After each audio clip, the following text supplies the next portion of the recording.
Lee, I want to thank you for the invitations to be here tonight. Good evening, y'all. Thank you so much for having me. I don't know how many counties I have hit so far in the first 7 or 8 weeks of announcing my run for the U.S. Senate, but I'm going to try and hit all of them as fast as I can. I'm very excited. 4 nights, I guess, before I made the decision to made the announcement to jump in the first week of August, I was sitting around the kitchen table with my husband. We just put the kids down to bed, and he just said, "Nancy, I am so sick and tired of hearing you talk about it. You're either going to do it or quit talking about it." And 4 days later, I jumped in. I went to my hometown of Goose Creek and announced to my neighbors and my friends and the Republicans down there that I would run against Senator Graham. And I'm not a politician, and I've never run for office. Most of you know me as the first woman to graduate from the Citadel. And I graduated magna cum laude in 1999. I'm going to talk about that story for a little bit because people like to hear it. And since I've never run for office, I want to tell you my story, and I want to tell you why I'm running, and I want to tell you the direction I believe we need to head in this country. I am also on the board of the Citadel School of Business.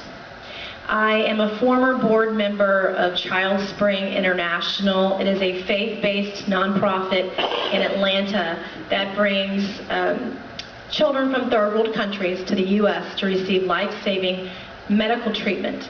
And then they go back home to their countries to live a better life. And so over the years since my graduation from the Citadel, I've tried to be very involved in my community as well. I am the daughter of a retired school teacher, Ann Mace, and she came with me tonight. Wave your hand, Mom, please. And if you don't have a chance to meet her tonight, please do. She is the smartest woman I know. She would have been a great campaign manager. I talk to her all the time about politics, and she gives me some of the best advice, and very smart, and I appreciate you being here with me tonight. It means a lot to me. I am also the daughter of a retired Army general. My father is a 1963 graduate of the Citadel. He's the most decorated living graduate of the college.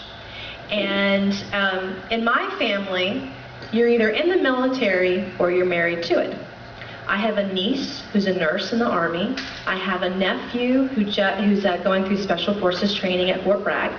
I have a brother-in-law who's also serving as a colonel at Fort Bragg.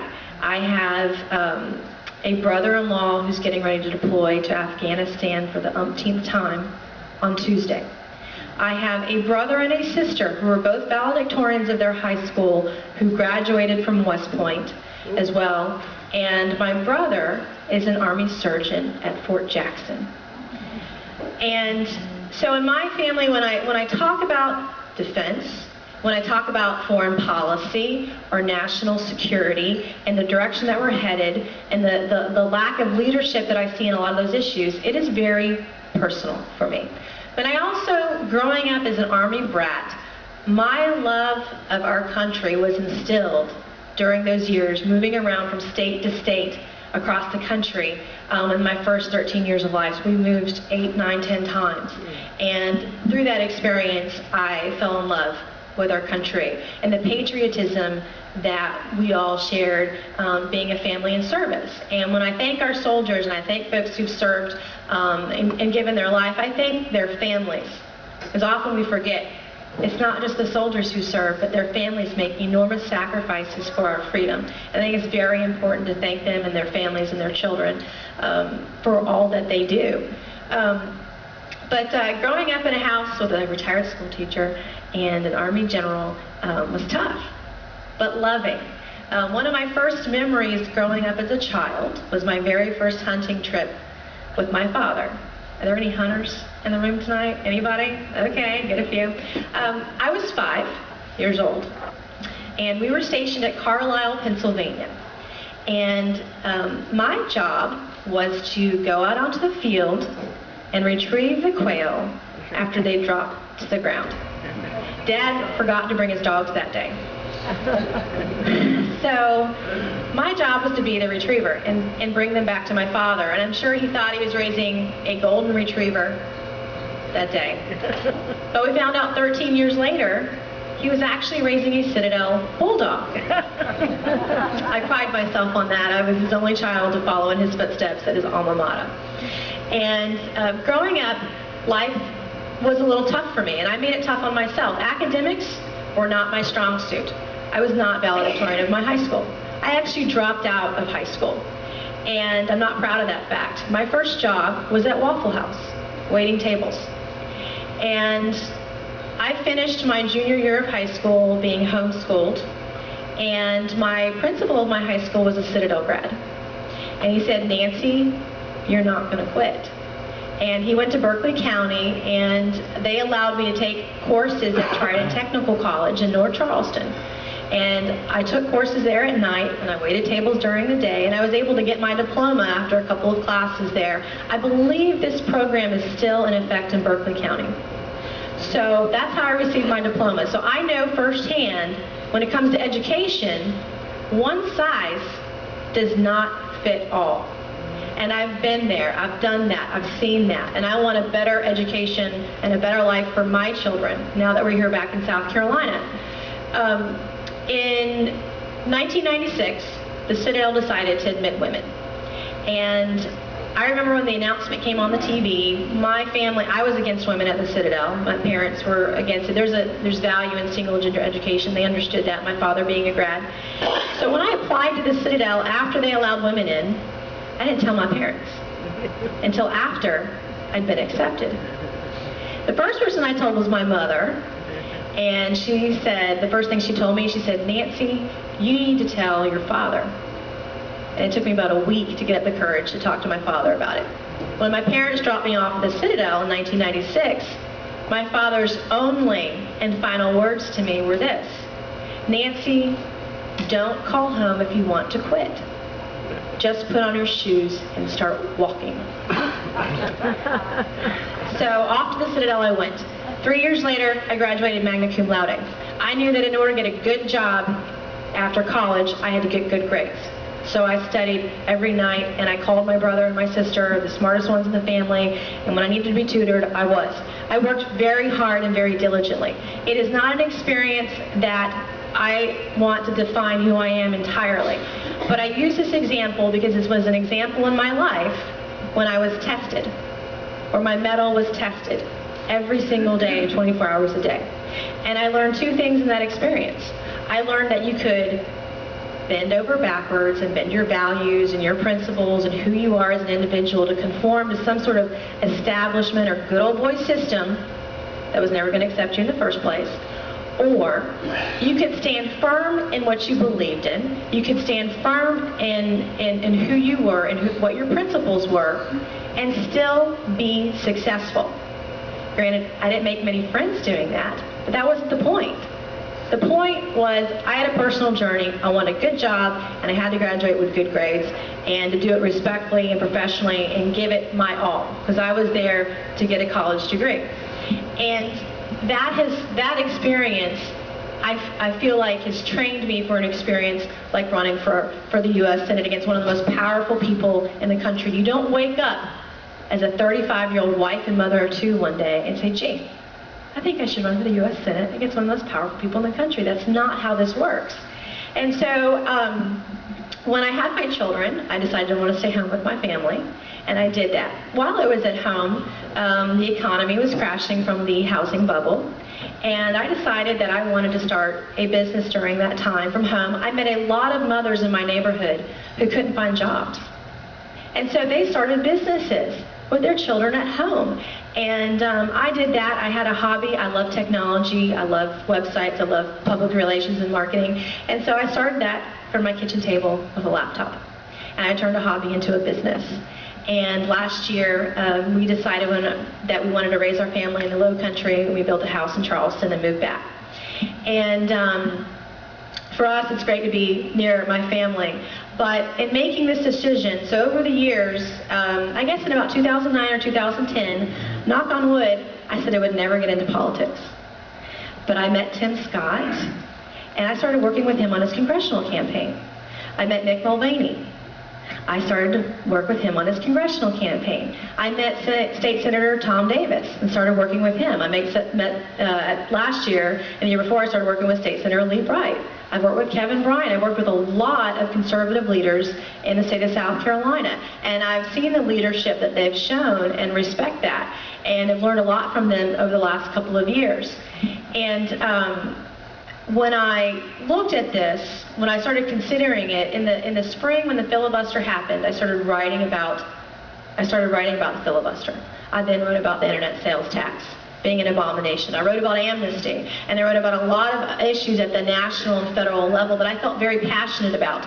I'm a small business owner. I understand the value of a dollar and what it means to start a business, and the regulations and the red tape that prevents folks from being successful. When you have to file that 1065 every year, it is confusing. As a small business owner, you have your revenues, you have your expenses, you have your net income. It should be very simple.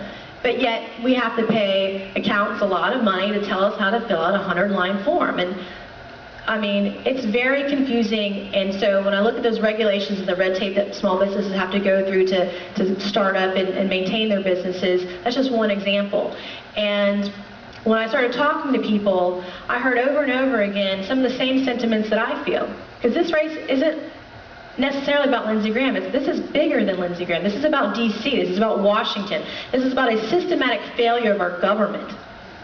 This is about people who go to D.C. who do not represent us. They do not represent our values or our principles. They are not listening to us. They think that we are here to serve them.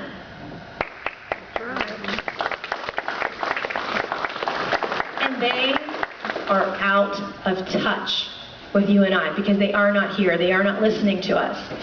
And growing up, I'm 35 years old. I'm a product of the 80s.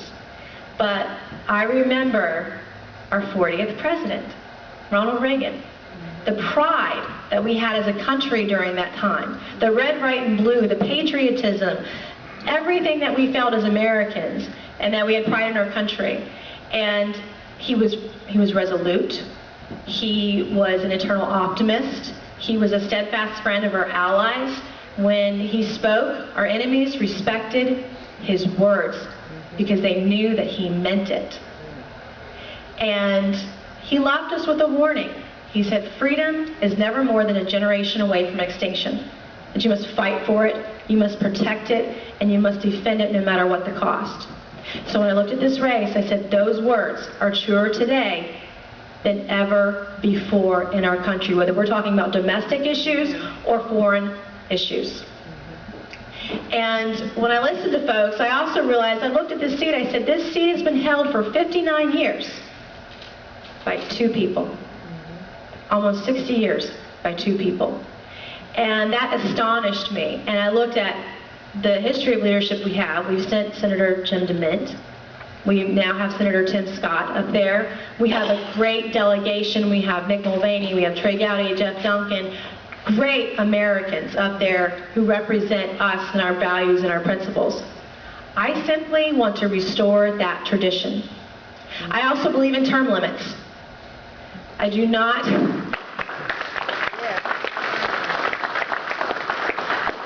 have to do this. I want to go up there for 2 terms. I want to come back and I want to pass the torch to another patriot.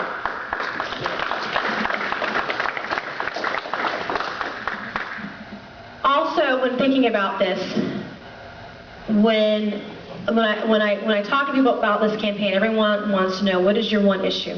What is your platform? What do you believe in? Well, for me and for this campaign, it boils down to one issue, and this is the issue of trust. Can you trust this government or this administration or career politicians with your money, your tax dollars? Can you trust them with your health care? No. What about your personal phone and email records? No. You lose the Fourth Amendment, you're going to lose the First. And so these issues as they come up that we're facing as a country today are so important for our future and important for the future of our children. And when I look at the Republican Party and I look what happened last year in 2012, we are divided. And even among Tea Parties, we can sometimes be divided. And so for me, I want to be the glue that brings people together, because we cannot continue to fracture ourselves. I don't care if you're a Second Amendment person or a veteran or someone who covets the right to life or Tea Party or liberty or straight ticket Republican. We all need to remember we have one common denominator. What is that? The Constitution, which protects our freedom. That is the one common denominator we all have. And if we're going to take back our party, if we're going to take back our country, we have to do it with the Constitution. And so when I looked at this, I saw that as a party, we're at a crossroads. In 2014 is a chance for us to redefine who we are and who we're going to be going forward. We can choose one path, which is the path of big government and growing government like we have for the last 20 years. Or on the other side, we can be the path of limited government, the path of the Constitution and our founding principles, and get back to basics. Because that is the future for the Republican Party. And if we don't head in that direction soon, then I fear what's going to happen. We're at this tipping point, and we have to pull ourselves together and coalesce around someone who's going to represent you and I, who's going to represent our individual liberties and our freedoms. I also, during the NSA scandal, Senator Graham said he didn't understand how any Republican got elected being to the left of Obama. Well, when I look at conservatives who have stood up for the Constitution, who have stood up for border security, I looked at conservatives who are standing up against amnesty, who are standing up against bailouts, who are standing up against the $600 billion of tax increases he's voted for over the years. Almost always, Senator Graham is on the other side. Thank you. During that time when he confirmed two of the most liberal Supreme Court justices, Elena Kagan and Sonia Sotomayor, he said this. He said, elections have consequences. On June 10th, 2014, we can show the state of South Carolina that elections have consequences. I believe that we can still change Washington. I believe we can still be the beacon on the hill that Reagan always talked about. I have not lost hope. I don't think you all have either. You would not be here tonight. But the only way we're going to change Washington is if we change who we send to Washington. I believe in God. I believe in our country. I believe in our Constitution. And I believe in you. And that's why you're here tonight. I need your help. One woman cannot do this alone. I need to build an army of people who are willing to support this effort. This effort isn't about one man. It is about a movement. Because if we don't take back the Senate in 14, I fear we're going to lose the White House in 16. If we lose the White House, we're going to lose our country. And if we lose our country, we're going to lose our children. And I'm doing this for my children and for yours, because we cannot afford not to. Thank you for being here tonight. God bless you. I don't know if you guys want to do some questions or not, but I will happily take some. So thank you so much for coming out tonight, y'all.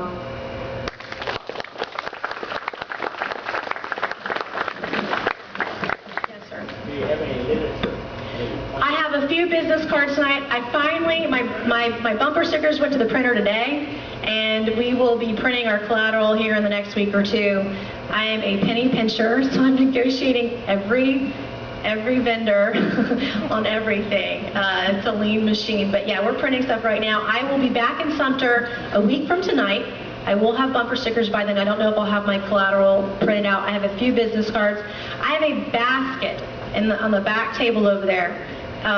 If you can chip in for gas money for the minivan out in the parking lot, I'd appreciate that too. But if I have that collateral printed up by Thursday, I can get it to Lee and he can hand it out. But yes, ma'am. When you print those bumper stickers, where are you going to be?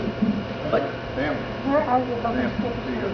I'll have them Tuesday, and I'll be at the Republican GOP county meeting a week from tonight, and I will have some with me. And I can get some to Lee and he can pass them out to folks at your next meeting or whenever. But you can also sign up for a bumper sticker on my website, which is nancymace.org.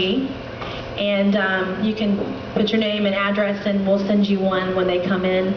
So, yes, sir. I've got a good bumper sticker for you. Okay. Mace Lindsay. I've seen that hashtag on Twitter, too. Are you the one starting that?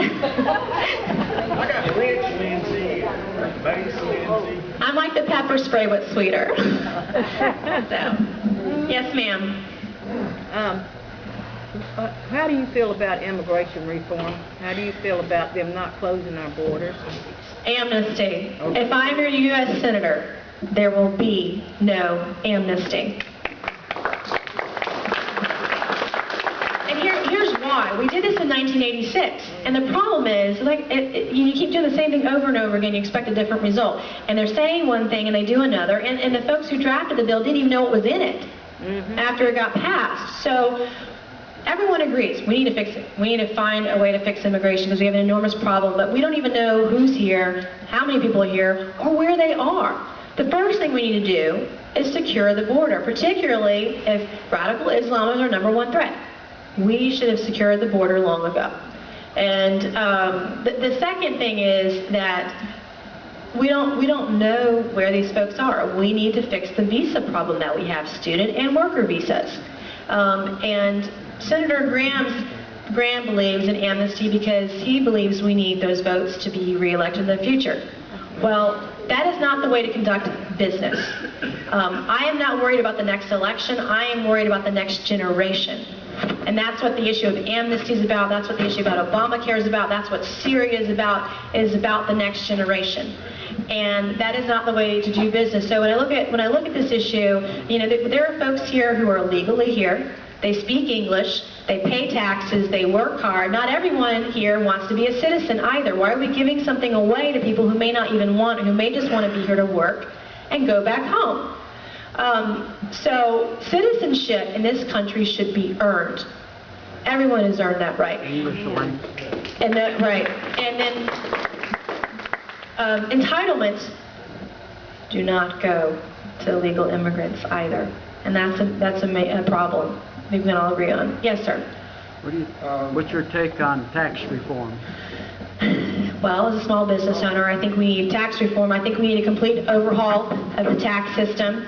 I say we do away with the 16th Amendment and go to a tax system whereby we tax consumption, not production, but that it's not a VAT. I don't know if that is a fair tax or a flat tax. I haven't decided on what the best route is, and I'm looking at that. And this is a marathon, not a sprint. I want to be substantive. I want to be professional. I want to put forth solutions that make sense, because I think one of the biggest voting blocks in this country is common sense. And I think a lot of these issues can be simplified. And taxes is one of those. If we had that system, we would not have all the problems we have today. And who trusts the IRS? Who trusts them? So, yes, sir.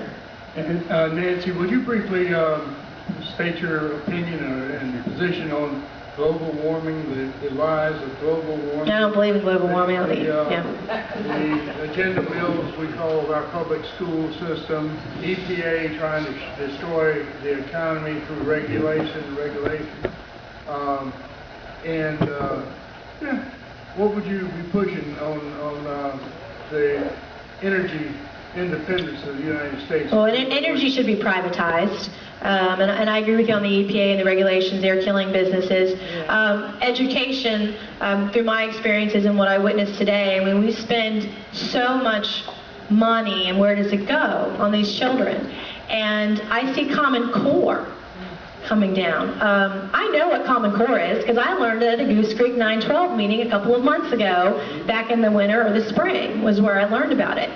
And I don't believe that the federal government should be involved with education. I think that belongs to parents, communities, and the states. So the problem with Common Core is it's going to affect everybody. It doesn't matter if you're homeschooling or private school, parochial, it's going to affect everyone, and that we have rights as states and individuals. So that's just another example. All those things you cited are examples of encroachment by the federal government on the states. So, yes. Ms. Mace, Mike.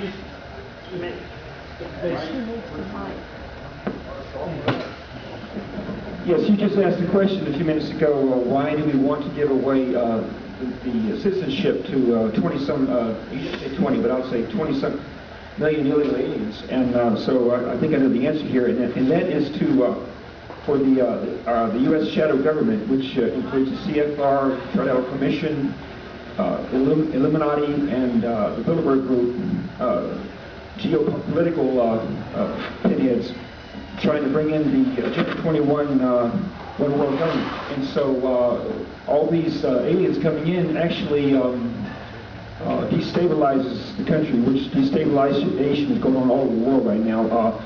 And Jordan's getting flooded with refugees out of Syria, and so the other countries that aren't even at war will eventually falter just because there's not enough food there to feed everybody. Get the idea. I gotta keep it simple. What's your idea on that? You don't have any think on that? Have you approached those? I don't know a lot about some of those groups that you mentioned. You know, when it comes to the UN, did y'all see what happened yesterday with Kerry and the UN Arms Treaty? I mean, we are a sovereign nation, and our Constitution protects our individual liberties, and is supposed to provide for a strong national defense. So what happened yesterday was wrong. So when it comes to a lot of those issues, I think it comes back to our sovereignty, it comes back to the Constitution, and we need to send people to D.C. who are going to protect our rights. And it's as simple as that. So, yes, ma'am. I have a question, because I think what you say is right about immigration to a certain point. What I disagree with you, I think what we need to look at as a Republican Party is Mitt Romney lost the election to women and Hispanic voters. He did not lose the election to white Americans. He lost the election to Hispanic and women as voters. Hispanics are here. Whether we want to face that or not, they're here.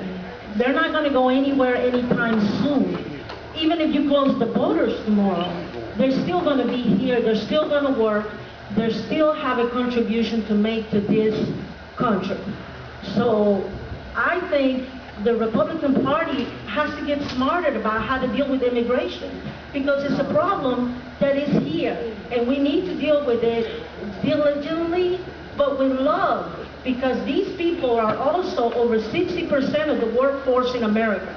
Well, it's a fact. Yeah, we're a compassionate country. I mean, I don't disagree with that. I don't disagree with the fact that immigration has to be fixed. There's a way to go about it, I think, in pieces and parts, and not a 1,200-page bill that you don't know what's in it until you pass it. And the other thing is that for the legal immigrants who are here, if we're giving away citizenship to people who are here, whose first step in the country was to break the law, how does that make them feel? Because people are here for hope and opportunity. They're here for a better life. They're here to earn money for their families like everybody else. They're here to live the American dream. There's a way to go about it through our laws and our legal system, because we are a nation of laws. And that's why so many people want to come to our country, because of our Constitution and because of our laws. So you have to do it in a way that I think is done in pieces and parts, which is why I go back to the visa issues that we have to solve that problem first, because we don't know who's here or how many people are here, and then how do you fix that? And then from there, you come up with a process where people can earn citizenship by following the law, speaking English and paying taxes and working hard like everybody else. So, yeah. When you announced you were running, off to the side it said you were the Tea Party candidate. What justifies being called the Tea Party candidate? Where was that? I mean, I don't know where I saw it. It was just every time. Well, I was endorsed by the TeaParty.net, one of the largest national Tea Party organizations. There are three very large ones: the Tea Party Patriots, Tea Party Express, TeaParty.net. Maybe that came from that endorsement early in the campaign. I'm assuming. So I've gotten out and spoken to every Tea Party group I can. I'm going to continue to do that. But I'm talking to every conservative group I can, because this has to be done with an army of people across all corners of the party. As I was saying earlier, veterans and people who covet the right to life, and liberty people and Tea Party, and even there are people that are straight ticket Republicans that are not happy with the leadership that's in Washington right now. So I think that answers your question, right? That's probably came from that endorsement. Yes, sir. One of the things that I'm concerned about. One of the things. How you get it on? One of the things that I'm concerned about is our monetary policy. Ben Bernanke and the Federal Reserve are the enablers of our vast $16 trillion debt. They're buying $85 billion a month in T-bills and mortgage-backed securities, toxic assets, and there's no end in sight. How do we get back to how can we pay off a $16 trillion debt? Mathematically, it's impossible. How can we pay the interest, which is never printed? How do we get away from this banking cartel and back to a sound money policy that made this country great? The first step in that is audit the Fed. Absolutely. I mean, they're printing all this money, and earlier this year, you saw the majority of South Carolina's delegation, might have been everybody except for Jim Clyburn, vote to audit the Fed. That is step one. But in terms of addressing the debt, you can't talk about debt without talking about spending. And John Adams said there are two ways to capture a nation, one by the sword and one by debt. And I think we have to, whether it's the penny plan or the cut, cap, and balance, which was endorsed by Jim DeMint, we have to seriously look at our spending to address the debt. And it is an enormous problem that can't be solved overnight. It can't be solved in one bill. It's going to have to be solved over time, but as quickly as possible. But you can't hold Congress. One Congress cannot hold another Congress hostage. In other words, each time that a Congress comes in and you pass something, the next Congress cannot be held accountable to it and can do whatever they want. So then they can spend anyway because they're enabled by the Federal Reserve. And $16 trillion is not, it's taken us 100 years to get to this point. And we're paying interest, and we've never paid on the principal. And we're not balancing the budget either. And you can't, even if you balance the budget, you will not pay a dime on principal. Yeah. So how do you get out of that debt? Nationalize. What's that? Nationalize. Well, I mean, it goes back to, for our debt, it's always going to go back to spending. And we have to look at it across the board. And that's why we have to continue to elect conservatives who value the Constitution and who value the principles of our founding fathers. It's the only way you're going to do that, is if you address it through spending. It's almost $17 trillion in debt, and who knows what it'll be 5 years from now. And you've got folks that want to balance the budget 20 years from now. I'm sorry. It needs to be done much faster than that. Yes, ma'am. You mentioned Common Core. Do you think that's a bad...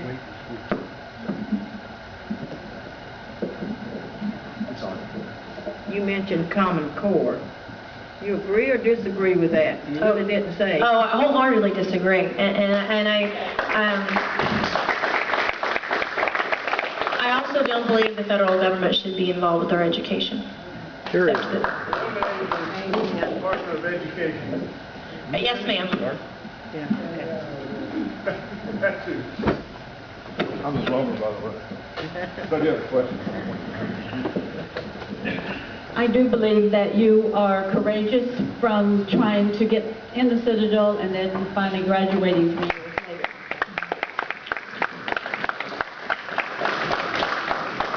Now, what I really want to say is that I was really impressed with Ted Cruz. Not that he could stand over there for 21 hours, which was amazing in and of itself and probably broke a record, but that he was able to stand up and say what he really believed, which is, in my opinion, the truth, I didn't listen to all of it, but I'm assuming it was, part I did hear was truth to me. But he had so many people who were making fun of him, criticizing him. What are you willing to give in to? I mean, are you willing to do what Ted Cruz did? I would have stood with Cruz that during that time period. I've been I don't know if y'all follow me on Facebook or social media. It's facebook.com/nancymace.org for Facebook. But for the last couple of weeks, I've been really hammering the defund Obamacare, because I think that's step one. If we have Obamacare, entitlements are going to explode. Our economy, I believe, will crumble, and health care problems will not be resolved. So for me, I wanted to see it defunded. We may have to go through a different effort to delay it or repeal it. I don't want to see it implemented at all. I want to stop it in its train, in the train tracks right away. And that was step one, was the defunding effort. And I'm hearing about Republicans who are going to vote for the continuing resolution, vote for Obamacare in that regard. So that's disappointing, because the other night, Graham said he was ready to sit down with Democrats and craft a better bill. We don't need a better bill. What we need is the free market and private enterprise across state lines and competition, because that will improve our health care and reduce our costs. But my question is, are you willing to stand up even if people are criticizing you for what you believe, or do you think after 2 years you'll go along with the good old boy system and cave in to... I don't believe in going along to get along. I didn't do the Citadel. I did what was right. My mettle was tested. My faith was tested in myself. My faith was tested in God during that time as well. And I stood firm. Again, I said earlier, I didn't make any friends doing that. I've been there. I don't have to do this. I want to go up there and fight for what I believe is right. I want to fight for the people of South Carolina. I want to represent the people of South Carolina, because they haven't had a voice. And it's going to take someone who will be strong and be firm and not waver and not be sucked into or addicted to the intoxicating power that's up there. Because that's what it is. And that's not what we need. And so often when I was talking to people thinking about making this decision, I heard over and over again, well, we got behind so-and-so, and they said one thing on the campaign trail, they got to D.C., and now there's somebody else. Right. And I'm going to do as I say. Yes. Good. Nancy, thank you again for coming to talk with us tonight. Question about the economy, referencing the comments earlier. We're, I don't know, pick a number, 17 billion, trillion, whatever it might be, dollars in debt. And we can't take it as a country. We have money to send to every other country in the world to help them out and help them get their oil reserves started, so we can be their best customer. I'm sure you know about that comment. What's your view on reducing our foreign aid, or even completely stopping it until we get America's house back in order, and then we start helping other people? I like what Jeff Duncan said, when he said, why pay them to hate us when they can hate us for free? I mean, again, it's not that complicated. So during the military coup in Egypt, I was against sending foreign aid to Egypt because there'd been a military coup. Our government would not recognize, and career politicians like Lindsey Graham would not recognize there'd been a military coup, and it was against our laws to send foreign aid to a country who had had a coup. Now, disregard the fact that we have sent money, billions of dollars, to countries who hate our culture, who burn our flag, and who train and harbor terrorists who want to find us and kill us. So we should not be sending money or foreign aid or arms to those countries. And very early on with Syria, I was staunchly against intervention in Syria as well. How can you defend getting involved with the rebels that are over there who are sympathizers of Al-Qaeda, like the Al-Nusra Front? I mean, you can choose between Assad's murderous regime or you choose the side of Al-Qaeda. There are no good choices over there. And that can be said for other examples in other countries over there that we've aided and sent foreign aid and arms to. And I think that has to stop. And one of the things that Reagan always talked about was, as a country, we should be able to fight on two fronts. We can't right now. We can't even hardly afford to fight on one right now because our economy is crumbling and our dollar is weak. And we have to get our fiscal house in order before we look at our foreign policy is also dependent on our fiscal policy. And in regards to our foreign policy, it's adrift, it's weak. Our enemies are emboldened by some of the actions we've taken recently, and they don't respect what our president has to say. So. Neither do I. Yes, ma'am. I think Obama is trying to destroy the middle class completely. Yeah, the middle class we're going to have rich and poor people. Right. I mean, if you look at what's happening right now, the Heritage Foundation came out on what 67-70% of every tax dollar is going towards entitlements. We can't afford to continue that kind of spending and improve the economy. With Obamacare, it's going to get worse. Working families are the only ones who haven't been given an exemption or a waiver for Obamacare. Small businesses and individuals are carrying the water for everybody else. Well, so it too looks like the country's getting overcrowded. There's more people than jobs. Right, and in order to improve the economy and to have jobs, government has to get out of the way. Yeah, and I don't know if we need to import more people here to. Well, the government has to get out of the way, first of all, in terms of jobs and the economy, that's step one. But step two, the government needs to realize, these politicians need to realize that employers hire employees. Right. In order to have companies, we need to have the soil conditions where entrepreneurs can thrive and succeed. Reagan always said, if you give the American people a problem, if you give them all the facts, they will find a solution. I have a classmate that I went to school with who's worked in Silicon Valley for the last 12, 13 years or so, and he just recently started his own business in Silicon Valley. And his business is related to in the mortgage industry, and what they do is they find people who are about to foreclose or short sale on their homes. They buy them back from them, and then they resell them to those individuals at a pace that they can afford.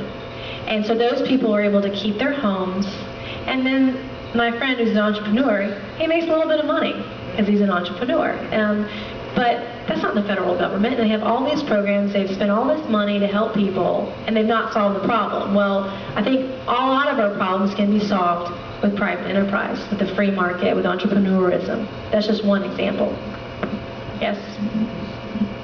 Mrs. Mace, this fellow here from the Kershaw County Patriots just had a question to you a little while ago about he goes, why, you talk about why the excessive printing of this money, and I think it's fundamental that we realize that the excessive printing of the money is all geared, and all these the world, countries all over the world are faltering, and the geopolitical structure is behind this.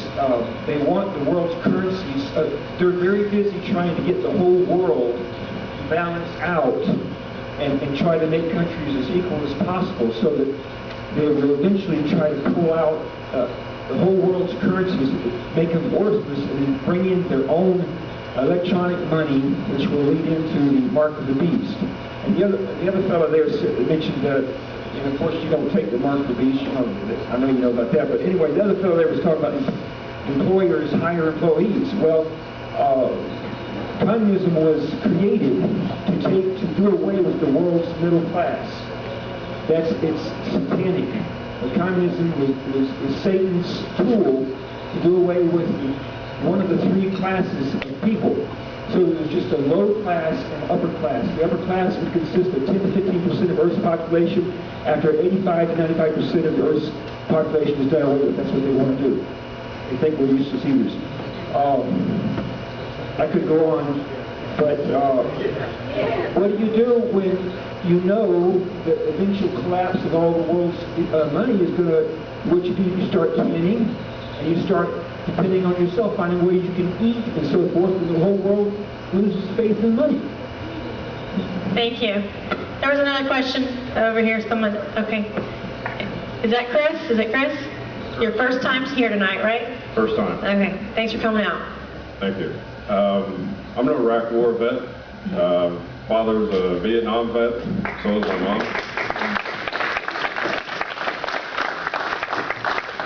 Past 5 years, it's come to find out that some of the medical issues that my father's had has come from an accident that happened while he was serving our country. And for the past 5 years, he's been, just trying to get a foot in the door with the VA. I'm wondering, do you know of an investigation or an inquiry, or better yet, I know of the excessive backlog because almost 700,000 veterans are waiting for an answer right now. Not to say that, like to come up with a streamlining, way to fix, the excessive backlog, but a better way to help our veterans, not just, with medical issues, but with jobs and... Yeah, I'm going to answer the question a couple different ways. So about veterans and healthcare and then jobs. I do have a few thoughts on that. My father's a disabled veteran as well. He served multiple tours of combat, has many wounds to show for it, and he's been through that process. It was a very long, arduous process. I saw the other day that there are almost 700,000 veterans waiting to be helped right now in some form or fashion, and that is egregious. I have a friend at Fort Jackson who's a surgeon, and after there was a lot of publicity, the light shined on what was happening at Dorn VA with a backlog, a wait list of veterans waiting for surgery for over a year long. They had to outsource it to private doctors. Well, I have a friend who goes over to the Dorn VA and he operates on veterans without extra pay, without a simple thank you. He takes time away from his wife and children to go do that, so that backlog doesn't continue to grow. There are very few people who are willing and able to do that in this country, and I thank him often for his service in doing that for the veterans. He does it for free. My understanding is that with the medical issue is that they're just reams and reams of paper. And that's why the backlog is so long. And I mean, I looked at some of the bonuses. Millions and millions and millions of dollars in bonuses were given to the folks who work for the VA, even though we have all this backlog and all those veterans who need help. So I think I'm still looking at this issue, but when I hear these stories, I think, well, the first thing, well, how do we get this electronically so this can be moved through at a much faster pace and that sort of thing. The other issue I hear about too is when people have tried to get legislation through to help the VA, there are all these earmarks tied to it. That's a problem in of itself as well, because folks have repeatedly, historically, pushed a lot of pork through the earmarks. And then on the jobs front, Tim Scott did this last year, and I think this may be unique to different states and to different communities, but he held a couple of job fairs for veterans who were looking for work. And I thought that was pretty remarkable, because again, that was something done by private enterprises. Businesses got involved, they were motivated, and were very involved in that effort. So I think we need to see more of that, but that's just the tip of the iceberg. There's so much work that has to be done on a lot of these issues, not just with veterans. So, yes, sir.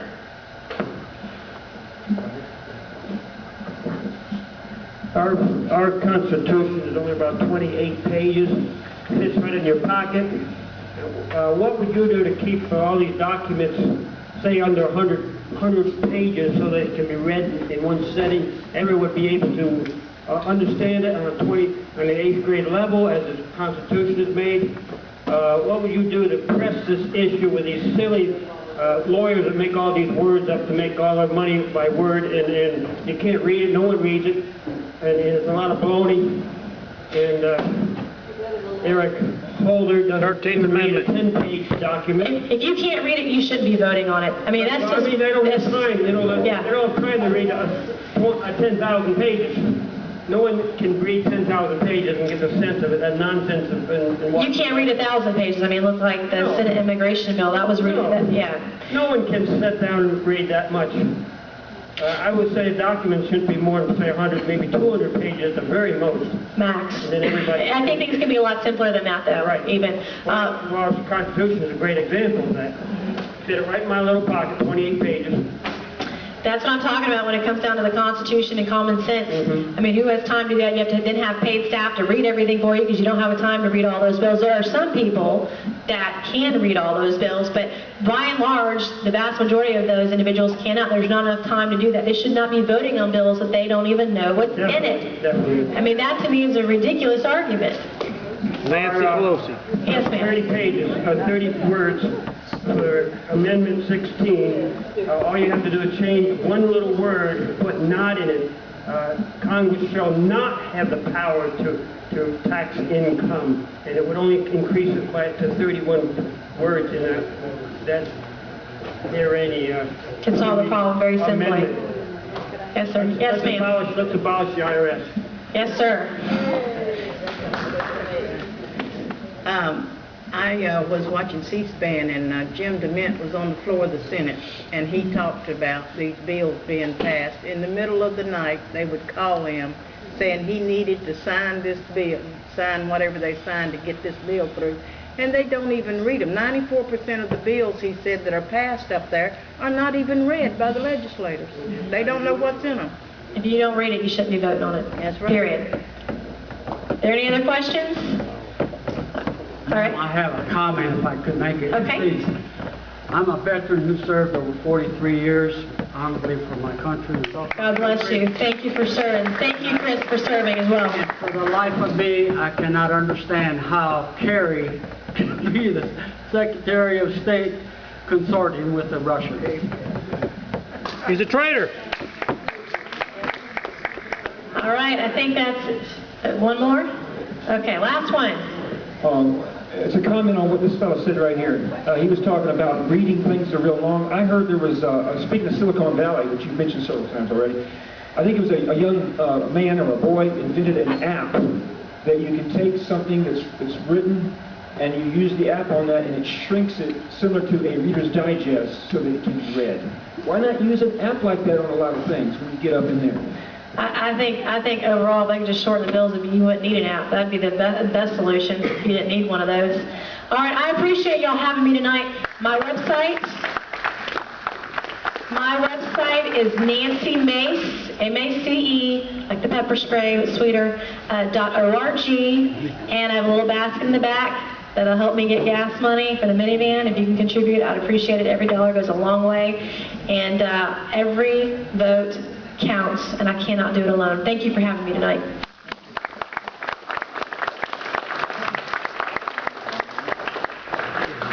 Could you say your Facebook page again? What was your Facebook page? Facebook